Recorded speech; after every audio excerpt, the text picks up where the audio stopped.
Welcome to the One Girl Travel Podcast, episode number 6.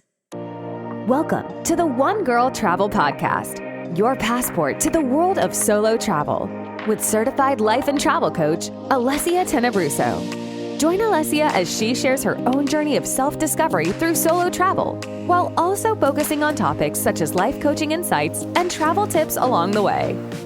Now, here's your host, Alessia Tenebruso. Welcome, travelers. Today we're going to talk all about dating yourself.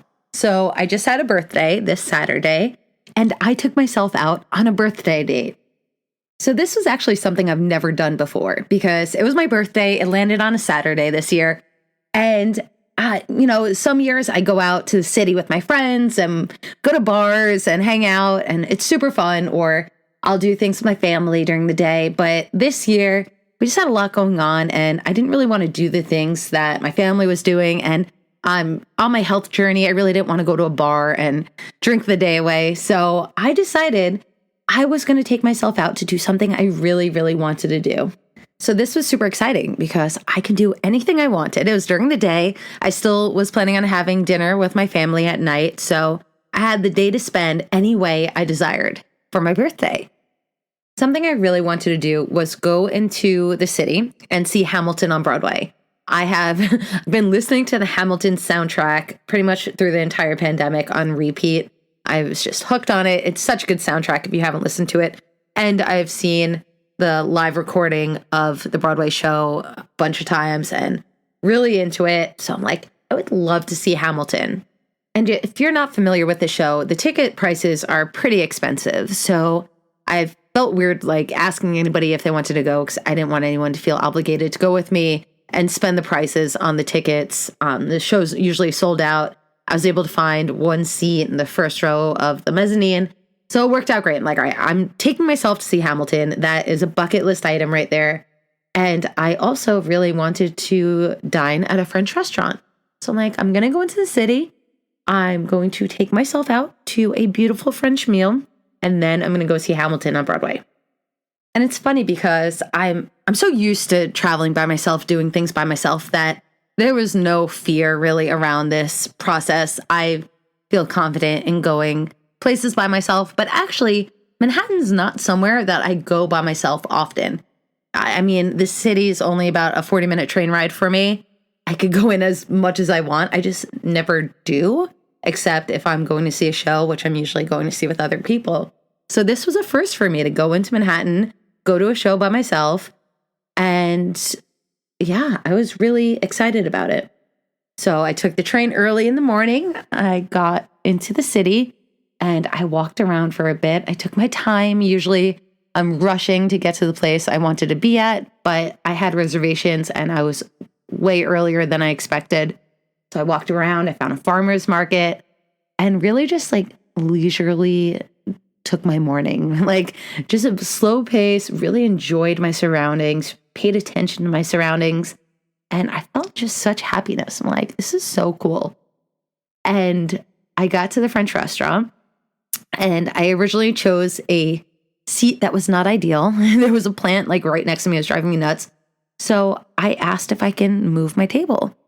And years ago, this would be a big deal for me. I would not speak up. I would not tell them that I need to move my table.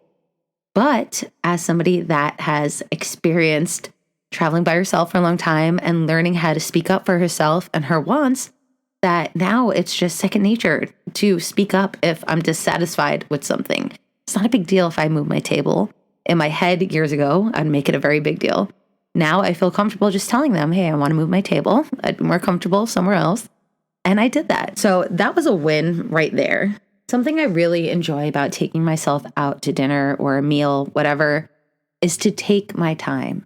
And I tell my clients, I'm like, when you go out to a meal, put your phone away, pay attention to what's happening around you. Don't bring a book. Don't do anything that will distract you from the experience. If you're uncomfortable, sit in that discomfort. But I sit there and I take my time, like started with some oysters. And then after that, I put in my next order. Like I ordered a few appetizers. And I think I was there for an hour and a half, almost 2 hours, just by myself, enjoying a meal. And it feels so nice not to rush and to take my time because I really feel like I'm romanticizing the moment and I'm treating myself to this special meal for my birthday. Or it doesn't have to be your birthday, it could be for anything. But to take your time and just allow yourself to fully be immersed in the experience. So I had this beautiful meal, and then I headed over to the theater district, and I had some time to kill. So I went to a bar right across the street. It's called Bond 45. Recommend that you go there before a show. And I went and I sat at the bar and I ordered a cocktail. The bartender, Pete, amazing guy, super funny, witty banter. And he really made me feel welcomed. And there was a couple sitting next to me, and we were chatting for a bit. And we overheard the wait staff singing to somebody for their birthday. And Pete, the bartender, made a joke about it, about their singing. So I'm like, oh, well, do you sing better? Because it's my birthday. You can sing to me. And the couple next to me, the wife, she was so funny. She's like, it's your birthday? And she's like, we have to sing to you. So Pete, the bartender, he brought me over a glass of champagne. And this woman, she starts belting out happy birthday, like saying the full song, like at high volume. It was so funny. And her husband even joined in on the song. And like, I felt so happy. Like, it was just such a nice moment and such a sweet thing for them to do. And it really made my day special. And I have a video of it. It's really, really cute.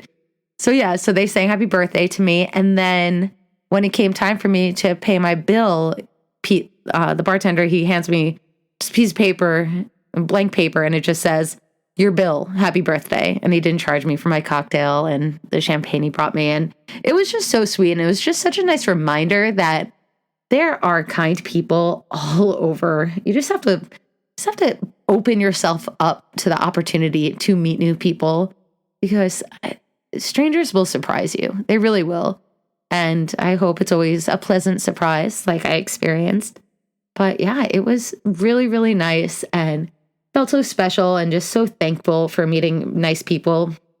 And that would have never have happened if I was with somebody else, or if I was too scared to speak up and even mention it's my birthday, or too scared to sit at the bar by myself.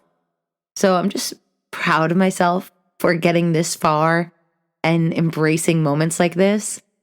And of course, Hamilton was incredible. It was an amazing experience. I'm so glad I did it. And after the show was over, I headed back to Long Island and I had an amazing birthday dinner with my family.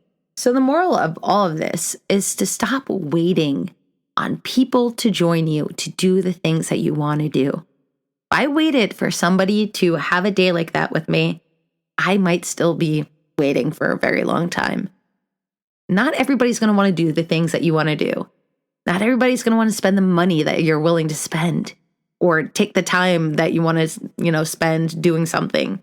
It's up to you to make your own happiness. And that's exactly what I did this weekend. I created the perfect day for me. And it was even more special because it was my birthday. But it doesn't have to be a birthday or a big deal to do the things that you want to do. You should be treating yourself better than you would treat your partner.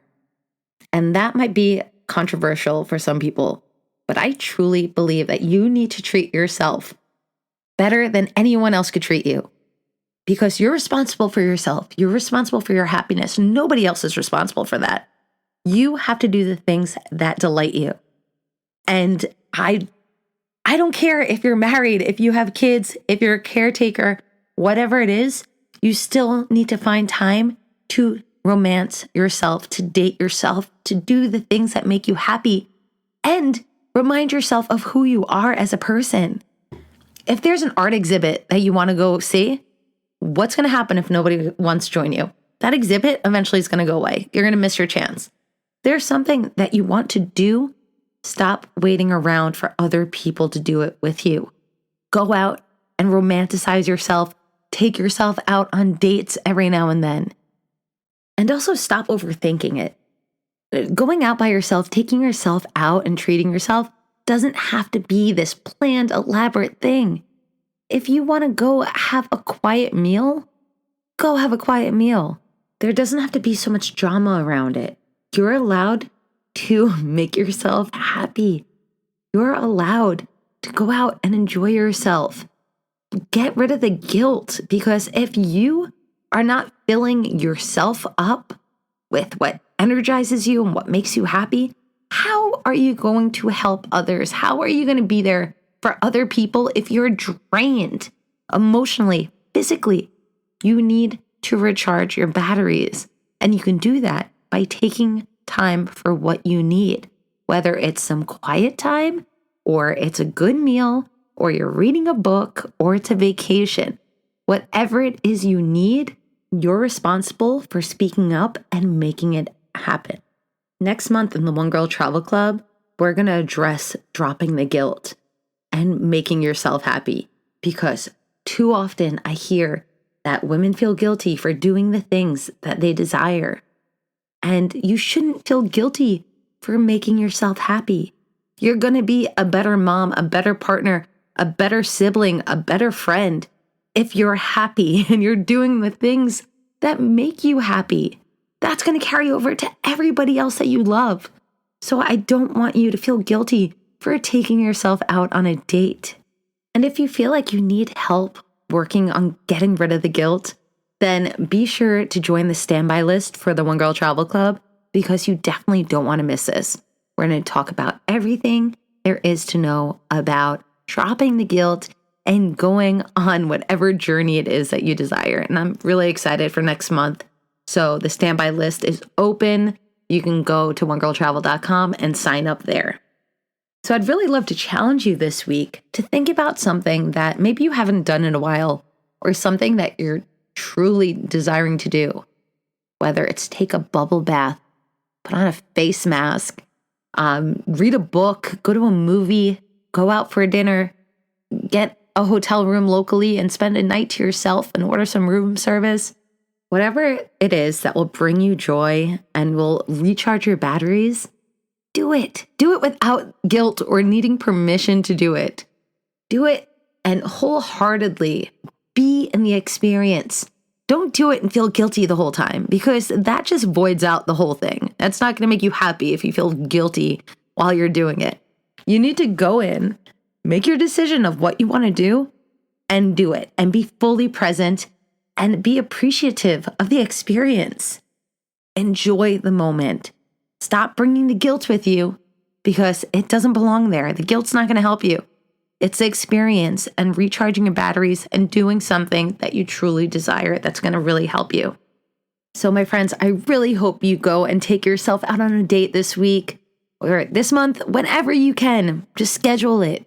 And I want to hear all about it. So please, if you do take yourself out on a date, I'd love to hear about it. You can write to me on my Instagram at @one_girl_travel, or on Facebook, One Girl Travel. And let me know how your experience went with taking yourself on a date. How did it feel? How did it feel after the date? I want to hear all about it. And I can't wait to hear what kind of dates you took yourselves on, because it's so much fun. This should be exciting and fun and not be something that's stressful. So go and have an amazing time on your date, and I will talk to you next time. Have a great day. Hey travelers, are you on the One Girl Travel mailing list yet? If not, what are you waiting for? You need to join this list. Not only are you going to get my free monthly newsletter, which is full of content, and I absolutely love putting it together for you. It has solo travel tips, it has workbooks, it has curated playlists, and so much more. You will also get, as a thank you, my 10 tips on how to begin solo traveling guide. And you will also be the first to know whenever the One Girl Travel Club doors open.